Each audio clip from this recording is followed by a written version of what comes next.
Oh, yeah, we're back. If only you guys knew what me and Johnny GOP were just talking about. Boy, I would get a bunch of phone calls or messages from all the angry rhino Republicans in Marion County. It would have been so funny, but I will.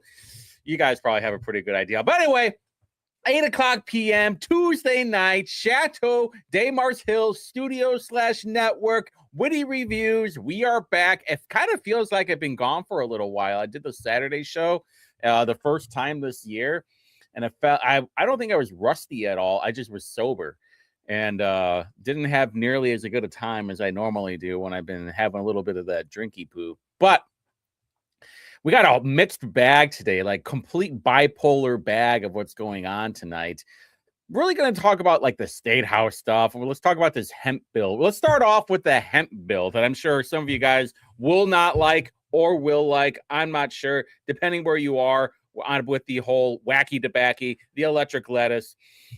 You're alone here? Wait a minute. How come I don't see your D2 Indy? How do I not see your comment on StreamYard? That's really weird. I'll have to keep that up, though. Polly in the chat, D2 Indy in the chat, but they're not showing up on the StreamYard chat. That's really weird. It's probably because the link, I'm going to guess it's the link. Hold on. Hold on 1 second. I want to make sure that I have my people in the chat. My witters with a hard R, baby. Hold on 1 second. Let me pull up the chat, the actual chat. I'll make sure that my favorite D2 Indy, I can make sure I chat it up with him. All right. Are we back, boys? All right. Yeah, we are back. Okay, there we go. And Ducky in the chat. All right.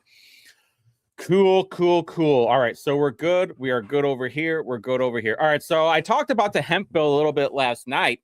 And let me just break it down for you. So the hemp bill of the farm bill from 2018, there was a giant loophole in it that has to be closed with this bill from SB 250. And what the farm bill, the loophole from the farm bill basically said, the farm bill legalized hemp by defining it as a cannabis containing no more than 0.3% delta 9 THC by dry weight. This is the most important part. It's by weight. So not concentration. So what Congress didn't do was they only capped delta 9 THC. They did not ban other THC variants and did not regulate finished consumer products. So this whole thing got completely exploded. So if you go to some like dirt gas station over on the west side or on Washington, what are you going to see? You're going to see a bunch of CBD, a bunch of THC, all these random. It's almost like going to a sex store, you know, where you have all these different toys and lubricants and games and stuff. That's where you see like a dirty gas station with all the CBD and THC. Drew in the house. Let's go. So how did they exploit it? So they extracted CBD from the legal hemp, chemically converted it, and sold gummies, vapes, drinks, and edibles that are psychoactive, but still technically hemp. So what the gas station weed, no age limits in many states, no FDA oversight, no consistent testing or labeling. That's probably the most important part. No consistent testing or labeling, and kids and pets exposed to a high dose of THC products. I can't play anything with sound, so I'll just give it a quick breakdown what this SB 250 would actually do. So it'll redefine and regulate hemp-derived cannabinoid products under state law. In fact, the guy from IPAC said that we are like hold on, I want to make sure I get this right. The like CBD state or whatever. I had it on a tweet. I don't know. It doesn't matter. Closes the farm bill. Yeah. Like we're so unregulated compared to the gas station stuff is garbage. I wouldn't even know. Don in the chat. Let's go.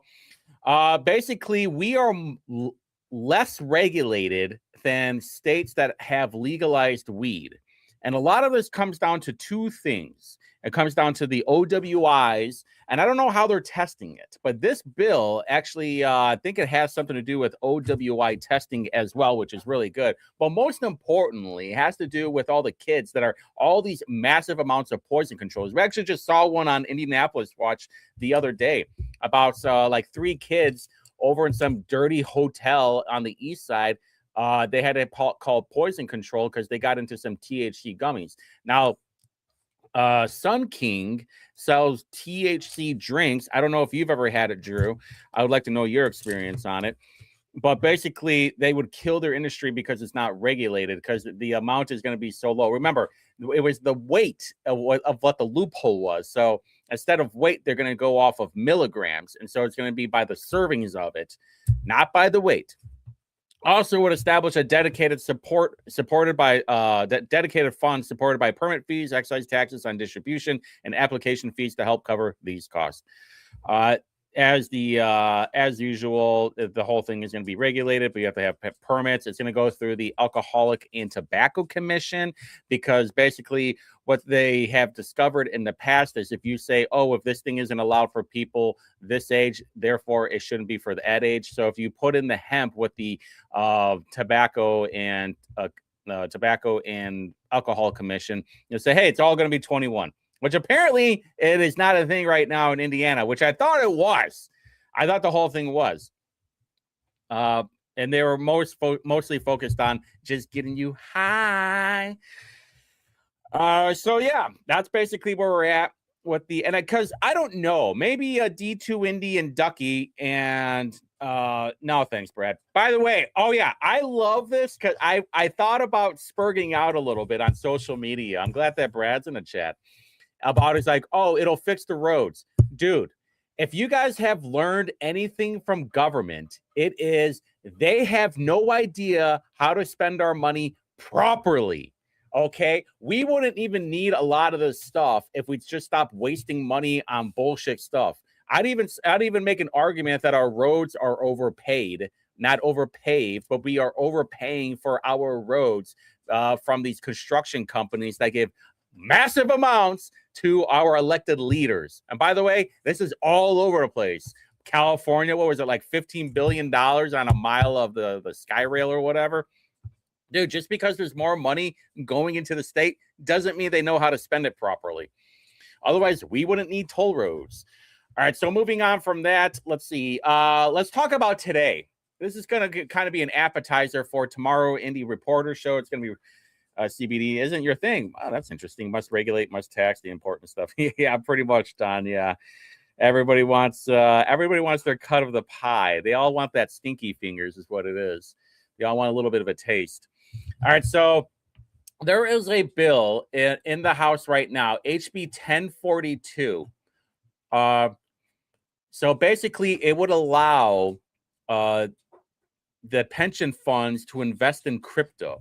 And if you guys know anything about crypto, there are so many rug pulls on it, and you have to be on it. And I like this Rick Tapia guy. I think this guy's a bot, but apparently he's some blockchain and AI attorney in Indy. I don't trust him. This looks like an AI picture, to be honest with you. But who could say?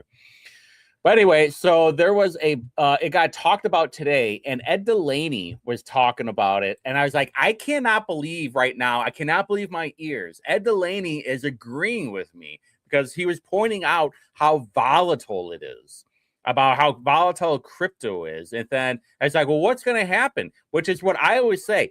Everything that you do, it should be, what is the worst case scenario of what happens right now, especially when there's a law enacted, what they call the unintended consequence, right? And I say, well, what happens when it's not Dan Elliott anymore or whoever runs the pension funds? You're talking about teachers, you're talking about police and fire, all the state employees, anybody that has a pension fund from the state. You are gambling on crypto that could get rug pulled, and then poof, your entire pension is gone because you got rug pulled by some fart coin. I don't think so. This is why I don't trust state pensions. I will donate my money, or I'll invest my own money, and I will make the mistakes. That's why I follow the Johnny GOP. What's the investment show that you have? Stock market neophytes. Yeah. That's why I just follow that show whenever it comes back on air. But so there was, I think it got voted today, and hold on, let me see, 1042.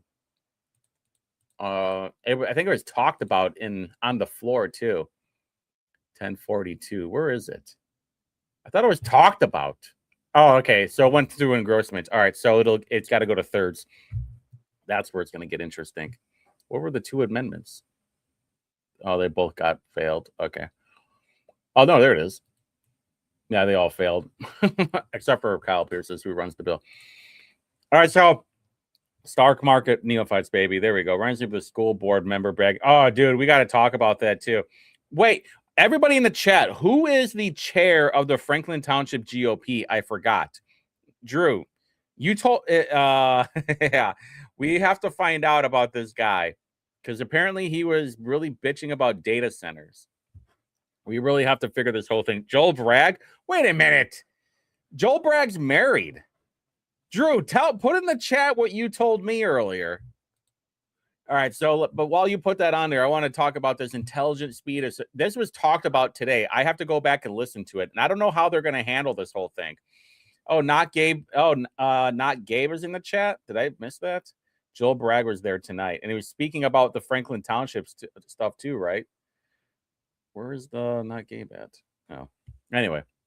So this defines as an intelligent speed assistance device, as an aftermarket device that uses technology to limit the speed of a motor vehicle. I actually looked into this a little bit. Apparently there is a thing, because I wanted to know, is it software or is it like an OBD2 thing that limits like how fast you can go?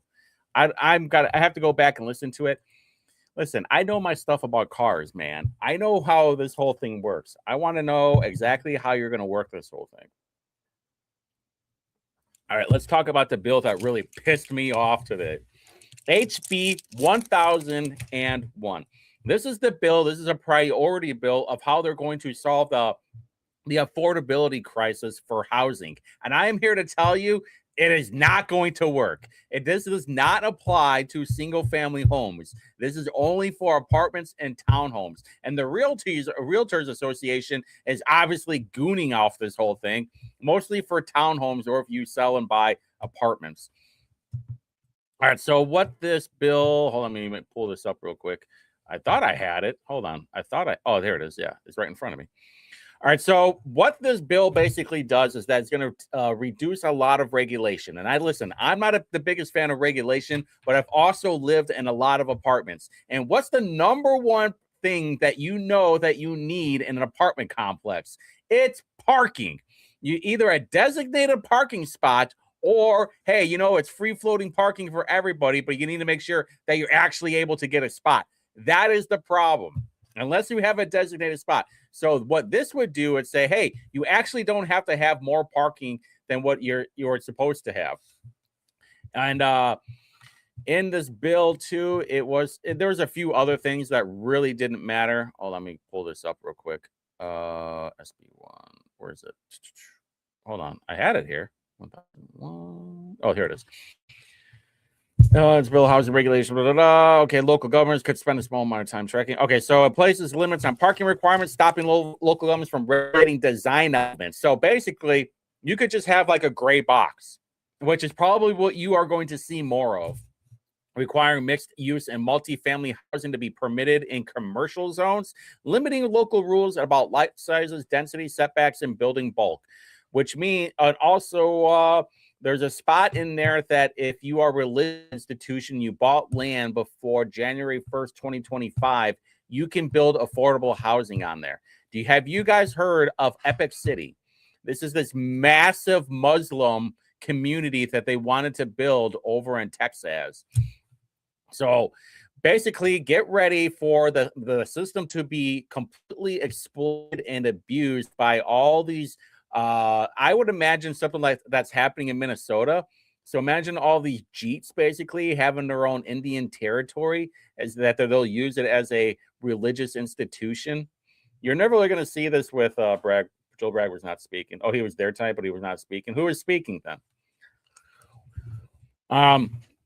This is what after like looking more into the bill, basically what they're saying is, and Jim Lucas had a comment about this too, was you're going to be able to build more housing faster and with less regulations. But that doesn't mean, there's nothing in the bill, by the way, that says, hey, you know, that means that the should have a lower cost, right? No, no, no, no. We all know that they are going to use this as a, hey, the developers can make more money. Hey, the construction people can make more money. Hey, whoever runs it can make more money. The small administrative credits to track approvals, implement. Okay, but it has nothing to do with single family housing. That's the problem that I have with it. I mean, it doesn't really apply to me, but this isn't going to help the actual issue. Am I breaking up on my end, or is it just YouTube? Because I'm trying to keep an eye on the comments over here, and it looks like I'm breaking up. I don't know if it's my computer or not.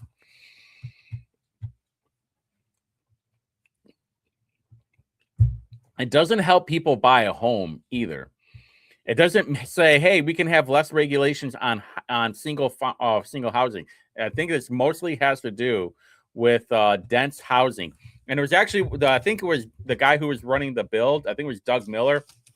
I don't know if it was him that said it or somebody that was like, hey, we really want this bill. They were basically saying, oh, well, you know, think of all the public transportation people will be using too.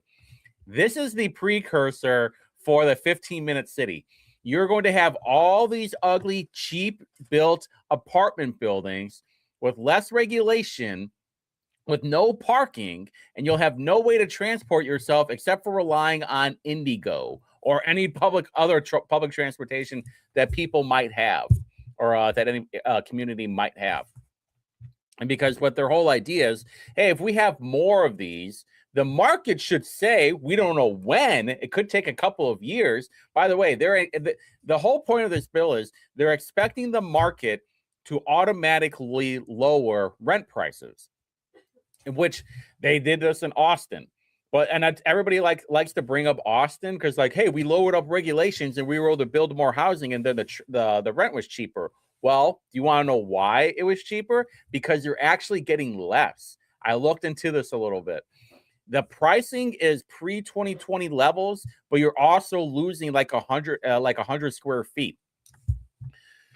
So you're paying less. You're paying the same for less from 2019, but because there's so much housing, you're getting it, and you're saving maybe $200 or $300 a month, which is a lot, obviously. But you're also, and this is what is going to end up happening. I'm predicting it right now, not right away, within years, maybe probably 5 to 10 years. Everybody will be paying mid to lower prices for an apartment, but it'll basically be like a New York closet. And it's like, hey, you know, rent is really cheap. I have zero room. I can't buy a car because I have nowhere to park it, but yet I have a box to sleep in. Aren't I happy? And then all these people that are bitching about mental health problems are going to make things even worse because you're trapping somebody in this spot with barely any windows in a confined spot, solitary confinement, basically, in the concrete jungle of downtown, or even a soda sopa where there's really no grocery shopping to do. So you're going to have to eat all the time. You're going to get fat. You're going to get lazy. You're going to get sad. And then you're going to end up hanging yourself from the 3rd-story roof. Sent a messenger. Okay, hold on. Oh, really? Who the fuck is that guy? So I have to go back and watch the rest of the meeting because I was just getting so mad about it. Like, this is by far one of the worst bills. Yeah, confined population and hostile population. But here's the thing, Drew. That hostile population, the confined population, they're going to have zones, basically. You're going to have like a caste system. Where it's like, I don't have the money. Oh, I'm sorry, Don. That was you that said, not Drew. And you are completely right, Don. And the thing is, like, they won't be able to go anywhere. So, like, the people that don't want to be hostile, but they just want to survive, they want to be left alone, you're going to be around all these room temperature IQ thieves, that very hostile, very violent people, and you won't even be able to go outside. I mean, think of all the women that are going to get sexually abused or harassed from all these violent, low IQ felons. And by the way, I guarantee you those people living in those areas are going to be on Medicaid and SNAP and getting their rent paid for, that have no skin in the game whatsoever. Basically, Basically, what you're going to have are all these cardboard box apartment ghettos, all this Section 8 looking Soviet style housing all over the place. And you can thank Doug Miller, Timmy O'Brien, and Tony Azza all about it. And you can thank everybody that's going to end up voting for this bill. This bill fucking blows. And I hate to use that kind of language, and I'm trying to do better this year on it, but I absolutely hate this bill. If you want to lower here, let me tell you the real trick. Oh, by the way, Jimmy Lucas, if you're listening too, even though I replied back to you, if you want to solve the housing crisis, you know what you do? You deport 30 million illegals and their anchor babies. Hey, you want to know how you want to make $50 million real quick, state of Indiana? You deport everybody that doesn't speak English. You say, hey, guess what? Boom, ESL is now gone. Hey, boom, administration costs for all the schools to implement the ESL is now gone. Boom, now the schools have a lot more money because they don't have to, pay for the administration costs of these ESL teachers or the ESL staff. Boom, you just made more money because now you didn't even have to have a lesson plan for the ESL. I just saved you $100 million. So if you want to go help out people that are on Medicaid, get the people that don't know how to speak English out of the state. Boom, problem. Hey, you want to make some more money? Get people off welfare. Guess what, everybody? Not everybody's going to make it. We should no longer have to slow down for people that refuse to want to do better for themselves. We should not be having our pack led by the weakest link. No more. We want exceptional people. That's what we want. We want exceptional people leading the pack, showing us the way, showing us the light. Is that too much to ask for? I don't think so. I know. Maybe we got to get rid. And you know what? We got to get rid of the boomers. I'm just kidding. There are some based boomers, not so much. It's not as many as I'd like, but what can you do? All right. Also, we need to get rid of everybody that has a different color, a different flag, or if they have like some foreign flag on their rearview mirror, we need to not only deport them, but revoke their citizenship. Problem solved. All right. So Senate Bill 2. This one might be one of my favorite bills because I love all the conspiratards that are freaking out about this one. All right. So there are only two reasons why you are not allowed bail in the state of Indiana: for murder and treason. What's my question? That's what the Second Amendment's for. Yeah, I'm appalled at the people my age. I thought they knew. Dude, Ducky, I got to tell you something. Oh yeah, at the meeting, Drew. Okay. So there I was at this neighborhood meeting, and they were talking about how like all these old people are getting scammed. And I look to my right, I look at Rara, and I'm just like, it's because they're so freaking stupid. I was like, dude, why are all these people falling for this trap? I would be second guessing everything. You know, I'm sorry, a Nigerian prince actually doesn't want to hang out with you. You should not be giving them tens of thousands of dollars. Boomers think everybody's honest. That's exactly what it is. John, you are so right. And this is the problem. We no longer live in a high trust society because we decided to bring in all these foreigners that want to scam and rape us. That is the problem. And it started off with allowing people not to speak English. This all started when we said it was okay to hit 2 for Espanol. It's embarrassing. I know, Ducky, it is. That's why I say there's the only based boomers watch me. If you don't watch me on Whitty Reviews or Indie Reporter, you're not a based boomer. It's true. But you know, based boomers are okay. Back to boomers and bills. Senate Bill 2. So there are only 2 reasons why you wouldn't be allowed bail: for murder and for treason, allowing people to not speak English. Yeah. You know, people, if you don't know how to speak English, you should be deported. It's that simple. That is a minimum requirement to be in this country. Otherwise, adios, muchacho. Or as the Chinese say, ching chong choppity chopsticks. They're going to be clipping that in the near future. I already know it. It's all fun. All right, so what this bill would do is that it would give the judge discretion to not allow bail for anything outside of that. And Mike Young, I'm going to clip this, actually. I gave my boomer card off. Who is that? I don't know who that is. Two mice. What? Why do you give up your boomer card? I'd like to know. You gave up your boomer card for your based boomer card for your based millennial card. All right, I'll make you an honorary Gen Xer then. I'll allow it. All right, so Senate Bill 2 would basically give discretion to not allow bail. And there was a lot of arguments of like, well, why doesn't the judge just make it a higher bail? So if you put like $1 million, therefore it'll be really hard for them to get out of bail. And Mike Young, my senator, the best senator, absolutely, he pointed out about Marcus Gavin, about how he got bailed out and then he killed his girlfriend right afterwards. Like, hey, didn't think it was a good idea. He didn't say Marcus Gavin, but I'm pretty sure he was talking about Marcus Gavin. The guy that like stabbed the gas station attendant and then he got bailed out and then he ended up stabbing his girlfriend to death. I'm pretty sure that's what happened. But so obviously a lot of people are very mad about this. Oh, did this pass? Oh, there we go. Yeah, went through thirds today. So what's really funny about this whole thing is, all right, so it passed, which is good because now it's going to move on to the House next month. I found out they don't have a break, which is cool for me. Right back in it. So J.D. Ford, Senator J.D. Ford, who's like in the Pike in Hamilton, I think he's in a little bit of Boone County too. He is running for Congress against Victoria Sparks. And campaign season has been activated, everybody, because now he voted for it. I can't believe it. J.D. Ford actually voted for this bill. He's probably why... if it's stupid and costly to us, it's passed. Well, this one isn't bad. I'm okay with this one.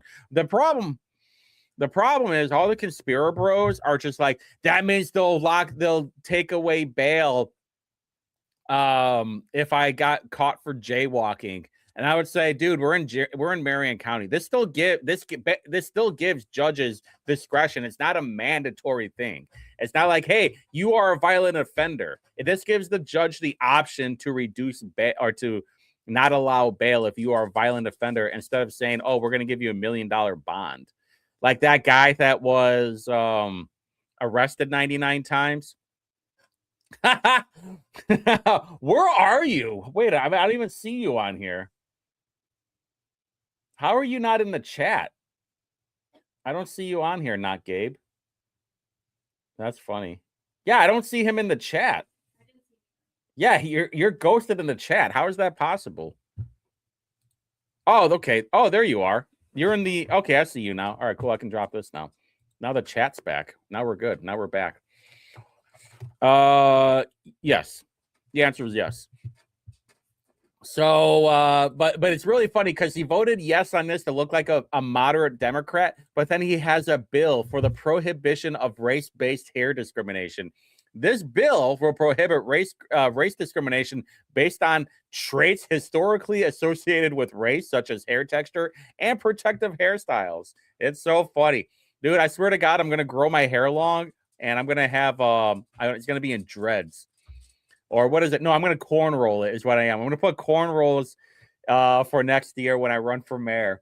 And I'm going to have a grill. And I'm going to, what up, my witters? Yo! She. All right. So it's very funny. By the way, J.D. Ford only has what, like 70. Oh no, that's I'm going to talk about it. So, like 56, just shy of $57,000. That's all he had going into 2025. I don't know. Is that we have like another day or two until? Wait a minute, tomorrow. Oh yeah, tomorrow's Wednesday. I think tomorrow the campaign report should come out. So I'm very excited. Oh, dude, Larry Vaughn is 100% going to be my campaign manager. He is going to be everywhere. He's going to be my, what is it? Who's the guy that talks for you? Not media person. Oh my God. Why am I messing this up right now? I can't even remember. Crap. Not media person. PR? No. It's publicist. Yeah. There we go. That'll work.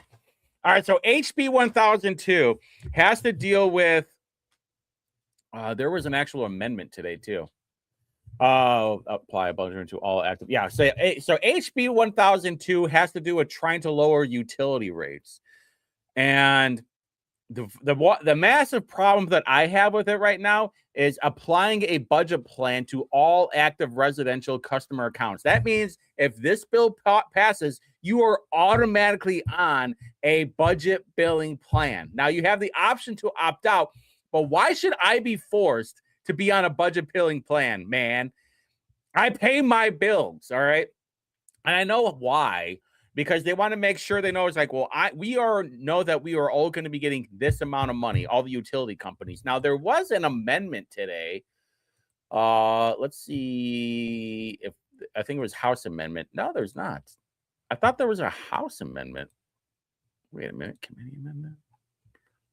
Hold on. Because I heard, oh no, this was in committee. That's right. Okay, so there's a committee amendment, but I don't know which one it was. There was an amendment to say that like 1%. Was it this one? I'll have to make sure. There was something about like 1% of the revenue or 1% of the taxes has to go to the local area. And they're like, well, if that's $100 million, that's, $1 million that the local area will get. Dude, for real. Yeah, Jennifer, for sure. Budget plan is a ripoff. I don't know. I've never been on one, to be honest with you. I'll take your word for it.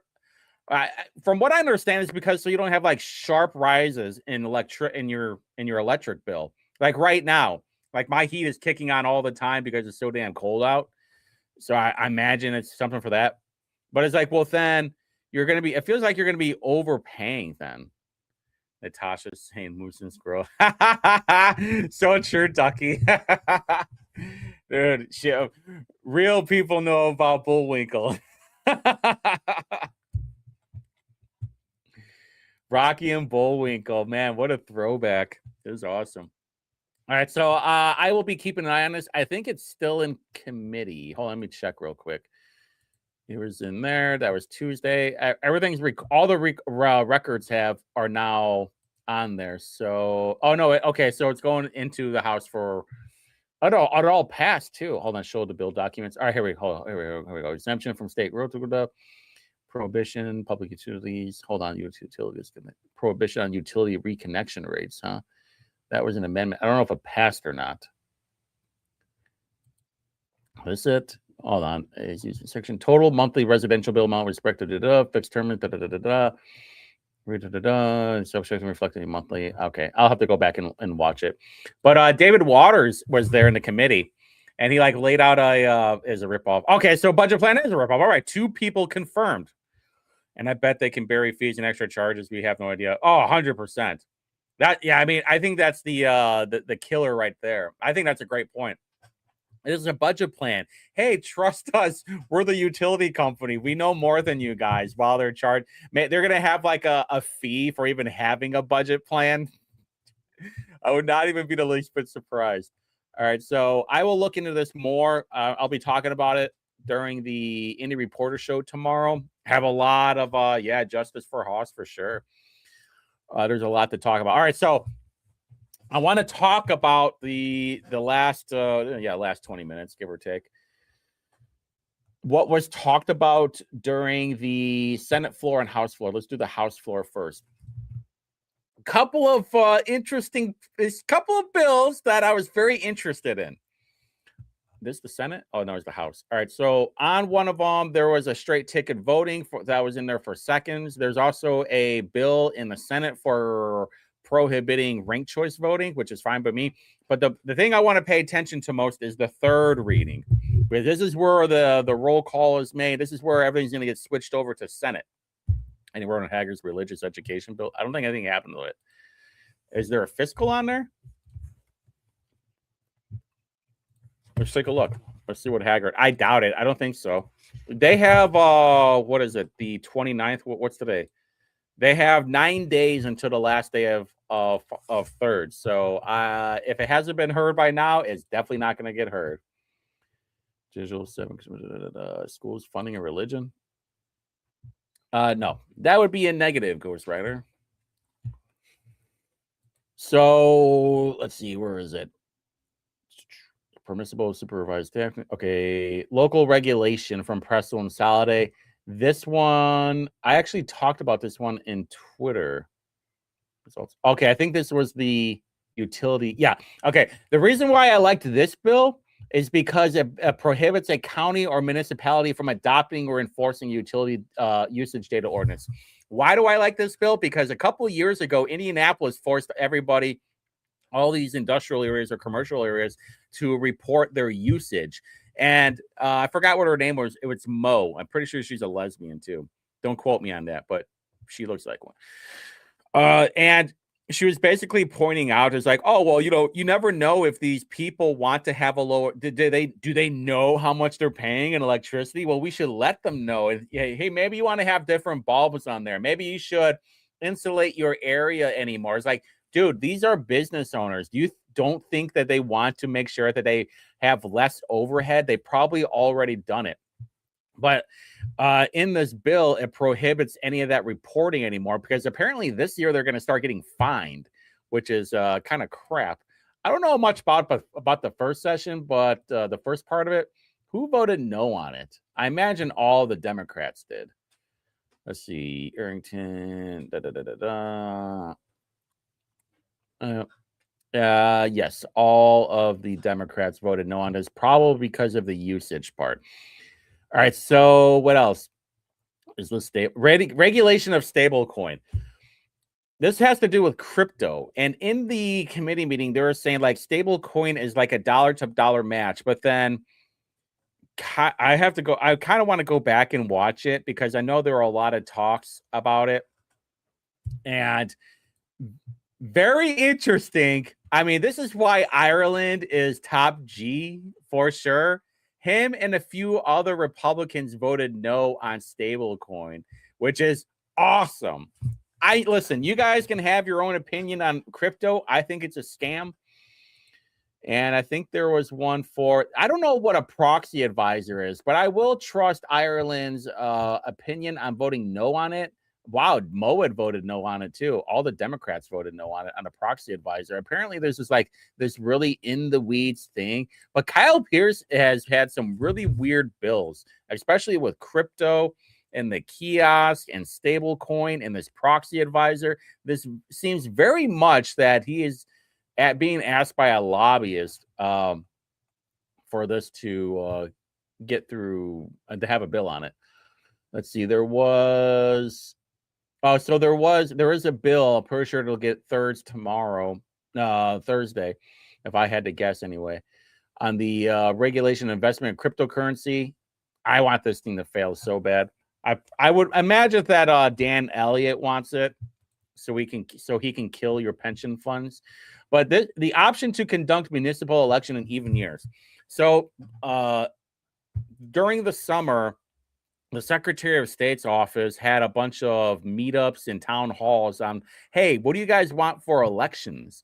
Hey, it costs this amount for elections. What do you think would be better? So it would give the option. This isn't mandated. It would give the option for some of these local municipal areas to have election during even years instead of odd years. So like how the city council and the mayor's race is happening on an odd year after the midterms.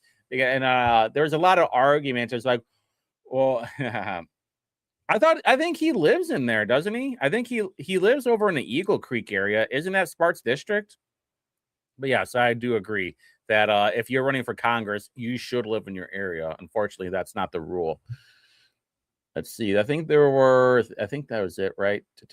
Crimes of violence, scanning ballots. Oh, and the elimination of straight ticket voting.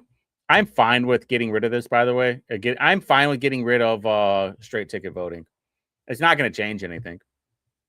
But it'll give Democrats one less thing to bitch about. All right, so moving on from that, where is the Senate? All right, so the Senate is where things got really fun.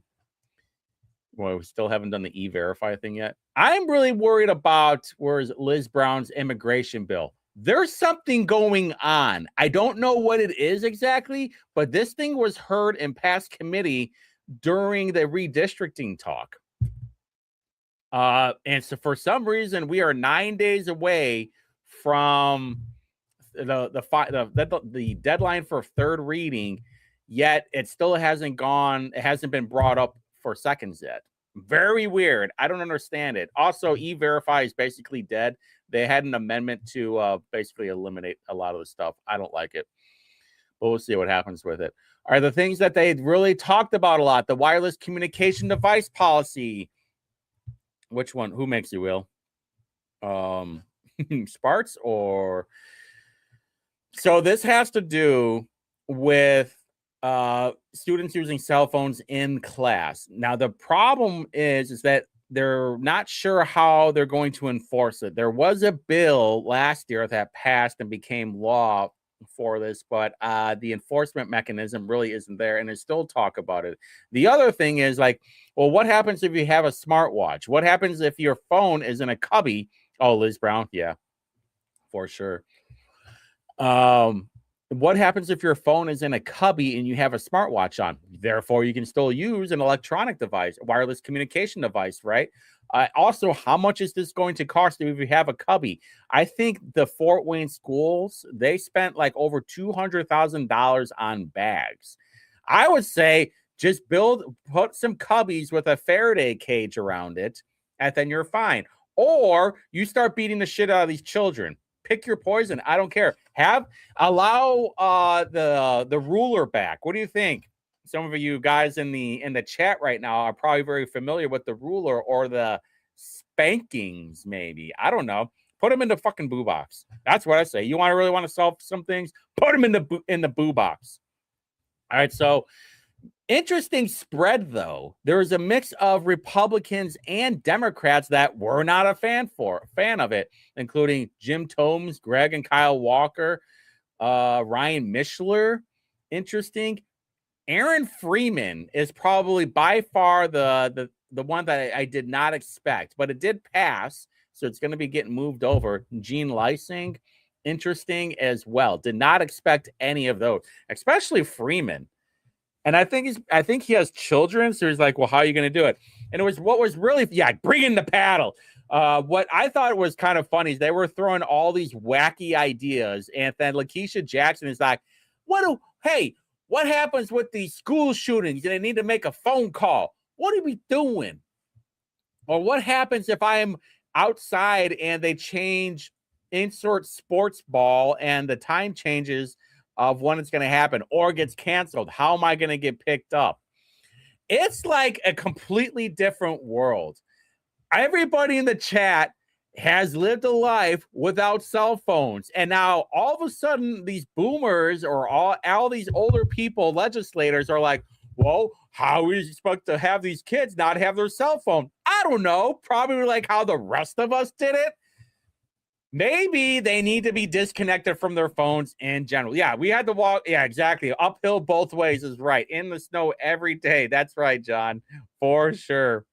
Dude, for real, though. I lived in Northwest Indiana, and I remember so many cold. I actually went back and saw how far I was from where I lived to the school because I walked every single day.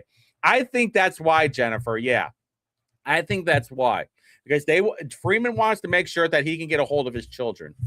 I think that's exactly why. Because I think his kids are like teenagers or something, right?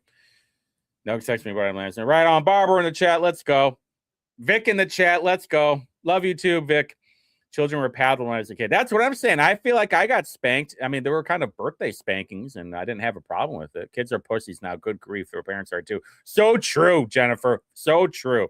They would be allowed to use them in passing periods and during lunch. I don't think that's unreasonable. No, I think that's fair. Someone actually brought that up during the bill. And they said, well, what happens when they have to walk from one building to another building? I'm like, isn't it in the bill where you're allowed to use it in passing period? I think this bill is a little bit more harsher because there's one in the House that I think allows that, but I don't know if the one in the Senate allows that. I'm okay with it in being passing in period. Here's an idea. Don't use your phone and get yelled at. How about you start getting expelled? How about that? You get expelled from now on. Now you're screwed. And you can blame the parents for that. All right. Let's see. what was the then SB2, which was the bail procedures. Oh, wait, no. Where's the ranked choice voting? Where is it? There was talks on ranked choice voting. Where is it? Oh, there it is, right there. Prohibition of ranked choice voting.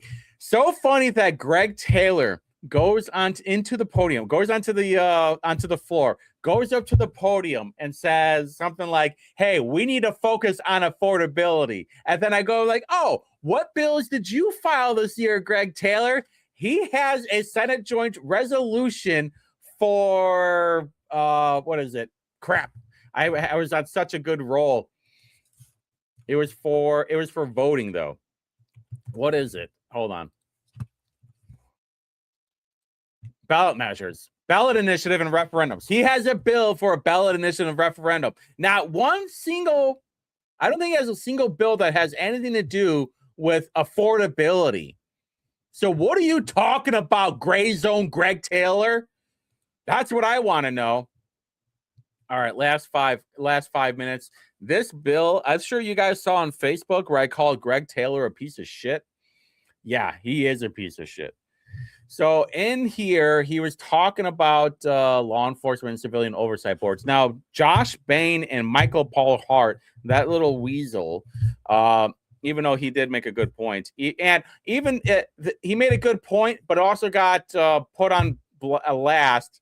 Didn't even matter because then he was promoting Smart Indie, his lame ass little organization that can collect money. Now, let me give you a little precursor to this.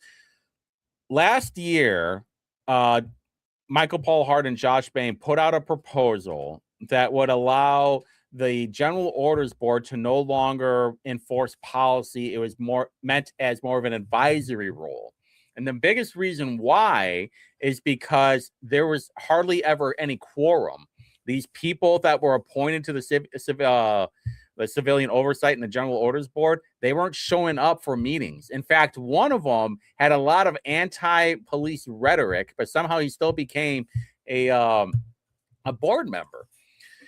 So it failed. And by the way, Chris Bailey said this would help with police morale, and it failed. So no shocker there that the Indianapolis City Council actually isn't worried about police morale. Take it straight from the chief of police, mind you. So they ended up talking to Carrasco and Freeman about eliminating this. And then Greg Taylor goes like, why did this board get created? Why is there more civilian oversight? And there's like, well, it's political. Rick Snyder had a really good testimony. He was laying it in. It was awesome. I might have to clip the whole thing. But he was laying into Greg Taylor a little bit, and they're having a bunch of back and forth. It's like, basically, it was they pointed out this whole thing was created because of 2020. And they said, because of George Floyd. Really? He died from an overdose. You mean the guy that had a gun against some pregnant woman's belly? So he could rob her? It was actually his accomplice. But either way, he was robbing some pregnant woman. This guy's a piece of shit. And then Greg Taylor's thinking he's some kind of saint. Saint Floyd? Fentanyl Floyd? Really? No. Eat shit. So anyway, Greg Taylor was throwing a bunch of comments about him and saying, well, I actually care about Indianapolis. Hey, I care about Indianapolis. Like, actually, you don't. Okay. Oh, and by the way, him and Larry Vaughn were going at a little bit. It's almost over. I saw Larry Vaughn and Greg Taylor go at it. This was like last year, I think, because Larry Vaughn had a sign that said MLK was gay and did butt fucking and said, check out the FBI tapes. It was the most amusing thing. And then Greg Taylor said something and Larry Vaughn just kept pointing at the sign. It's like, yeah, the sign though. It was great. All right. So real quick, we all know Bob Bosley is running for mayor.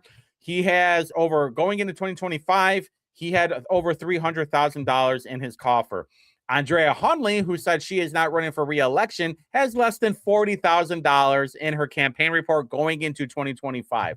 We will see exactly where she's at once the campaign reports come out this year, because if you guys don't know, it's going to cost at least $1 million. And from the looks of it, the Marion County GOP is not going to be putting up a prosecutor to run against Ryan Mears. What does that mean?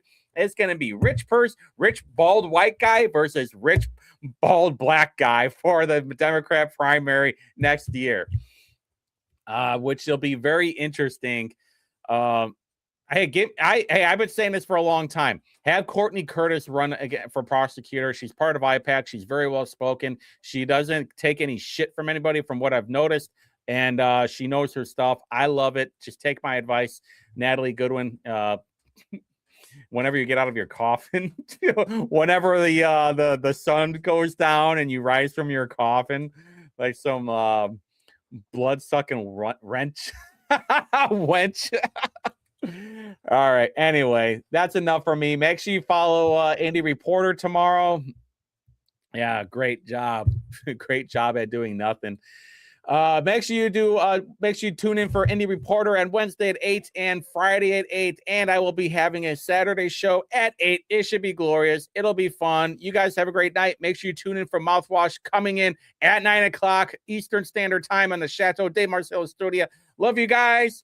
Bye.